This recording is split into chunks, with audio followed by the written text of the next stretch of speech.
ശ്രീ ശർവസ്തുതി.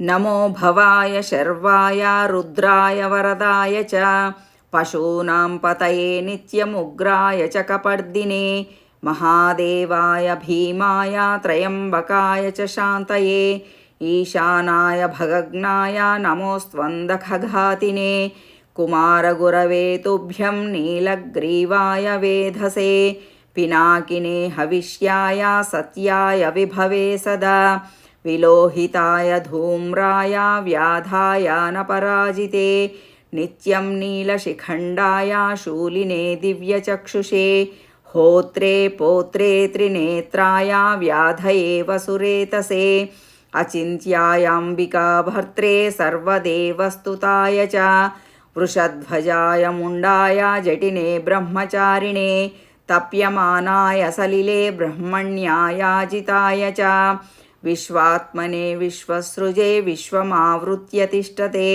നമോ നമസ്തേ സേവ്യായ ഭൂതാനാം പ്രഭവേ സദാ ബ്രഹ്മവക്ത്രായ സർവായ ശങ്കരായ ശിവായ ച നമോസ്തു വാചസ്പതയേ പ്രജാനാം പതയേ നമഃ നമോ വിശ്വസ്യ പതയേ മഹതാം പതയേ നമഃ നമഃ സഹസ്രശിരസേ സഹസ്രഭുജമന്യവേ സഹസ്രനേത്രപാദായ നമോ സംഖ്യേയകർമ്മണേ നമോ ഹിരണ്യവർണായ ഹിരണ്യകവചായ ച ഭക്താനുകമ്പിനേ നിത്യം സിദ്ധ്യതാം നോ വരഃ പ്രഭോ.